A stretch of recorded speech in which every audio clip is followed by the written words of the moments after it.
First off, I want to welcome you guys here. I appreciate you taking the opportunity to tell us a little bit about what's happening at the Panic this year. And for those of you that don't know, it's a popcorn panic. It's been running for how many years now? This is the 46th running. 46th running. Wow, it's almost as old as I am. First, introduce yourself. Yeah, well, thanks for having us. Kevin Nuppnau, Director of Valpo Parks. Lifelong Valpo resident, and prior to becoming the park director, I competed in this race as a kid as well as a young adult. So excited to be working on it and be a part of this next step in how we evolve the race. I'm Christina Darr. I am the Director of Special Events for Valpo Parks. I say that I run races in the way that I am the race director, and not That's a participant. The only way I can ever run a race. So yes, I like to throw parties, and this is a great party, right? So well, the Parks is awesome about bringing people together in all kinds of different parties, most of them where people are active and doing something. So you're bringing back this year a little bit of history of the original Panic, and tell me a little bit about what the history was, then maybe walk into what has been for a while, and then what are we going to go back to? Yeah, so the 46th running of the Popcorn Panic, over those 46 years, there's been a lot of history in terms of the race, the route itself, in terms of those people that have participated, and even the awards in which those people have been able to win as a part of the race itself. So we took a lot of feedback from people that have run over the years, and wanted to go back to some of those roots and to create some of the nostalgia that it has had over the last 46 years. And so we're really excited about some of those things we're going back towards. The route is one of those. So post-COVID, the route had changed to be more of an out and back. Okay. So had gotten away from going through the neighborhoods and bypassing mom, dad, grandma, stepping outside of their front door and being able to cheer you on. And then sort of the infamous Harrison Hill coming up past Ogden Gardens in the last mile or so of the race. And so we worked with the local police department as well as other first responders to make sure that we could do the original route safely again. And we're really excited to bring that back and to get back to what the Popcorn Panic was built off of, was going through the streets of Valparaiso as everyone cheered on the runners. That's awesome. Tell me a little bit about that Harrison Hill. Yeah, if you've ever driven up it, you probably don't notice it very much, but if you've ridden your bike or run up it, it can be grueling. So it starts near the bottom there where the golf course juts out. And from the bottom to Campbell Street is a pretty long, gradual hill that at that time in the race can really start to burn your legs and start to have you second guess why you signed up. But those that can get through that hill, I think, feel a sense of accomplishment. And then from there, it's pretty much downhill until you get to Lincoln Way. Okay. And then you're home sweet home from there. So it's an integral part of bringing the race course back. And I think people might hate us for doing it, but ultimately will love us in the end, we hope. It's interesting to just see the light in your eyes spark as soon as you're talking about that tradition. And, tell me when you first ran it. I was probably 7 years old when I first ran. There was one year actually I ran all three races. I ran the Colonel Puff, the Junior Colonel Run, and the Popcorn Panic all in 1 year, wow. Which was 3 races over the course of 2 days. So just something that I always did, my family always did. We always made our way downtown to see the finishers. And I really enjoyed watching everybody run, but the competition with the people up front and knowing that people were giving it their all to try to be the Popcorn Panic champion seemed like a pretty big deal to me at the time. And so some of the other changes we're making is to try to bring back that feeling as well. Tell me about some of the other changes associated with it. Yeah, so we are going to, for the 5 mile, because that was what the Popcorn Panic historically was a 5 mile race.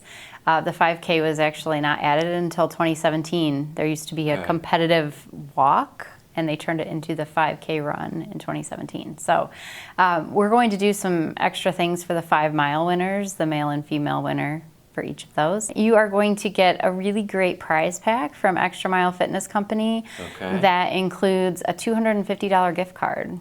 They are going to have the opportunity to ride in the parade, the Popcorn Fest parade. Awesome. In the back of a Valpo Parks truck with their crown on, waving at all their fans. So tell me a little bit more about sort of the lead up to this. You know, it's an incredible weekend. Yeah, I mean, we can both share in our thoughts here, but it's the festival that defines Valparaiso, right? It's built off of Orville Redenbacher and the popcorn story.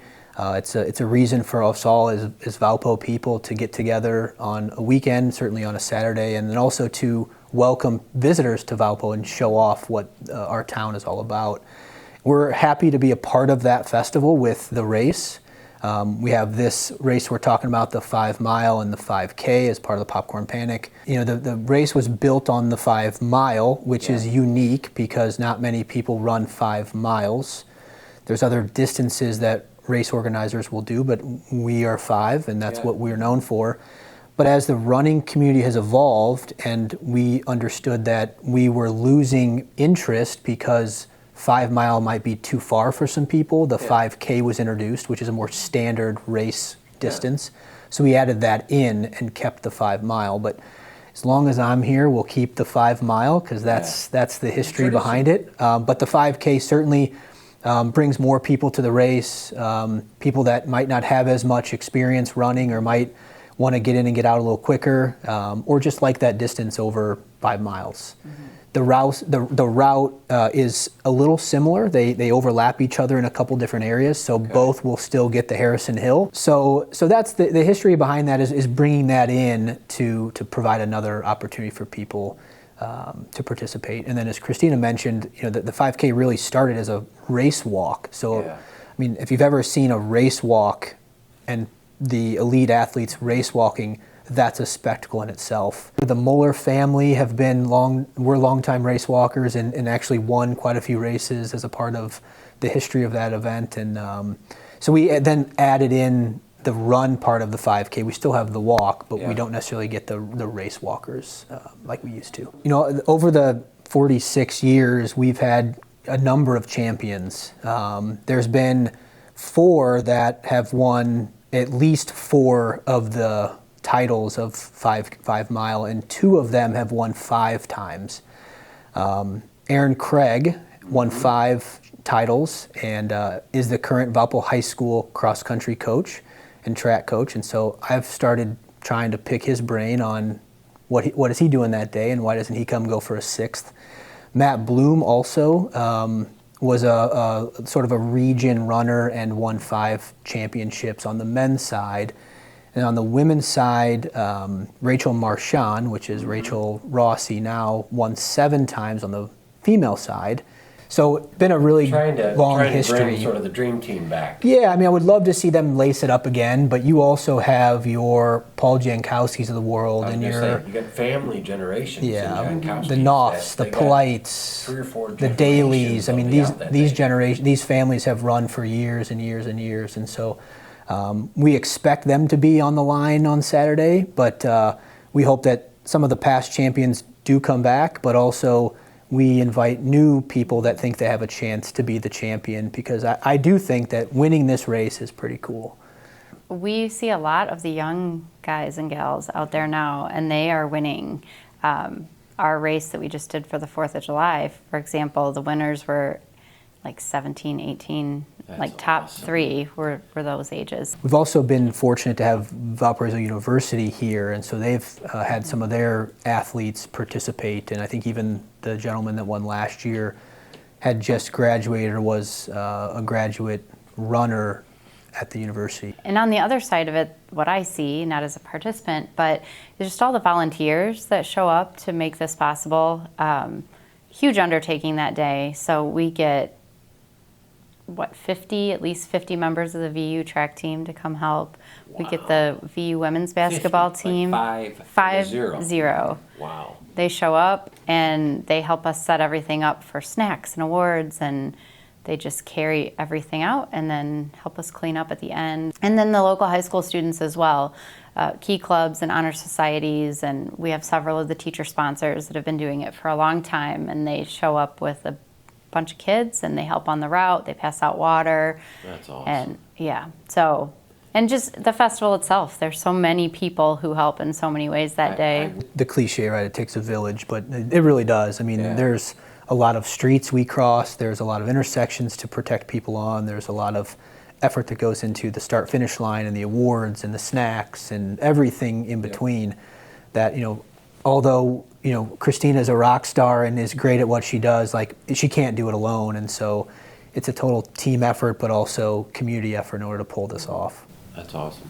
And it's also good to know you guys go into it knowing the traditional sort of cool, fun, nostalgic way to do this is harder than doing it the easier way. And it's worth it. Like, let's put the extra effort in. And you got law enforcement saying, hey, we'll work with you guys. You got volunteers saying, hey, we'll work with you guys.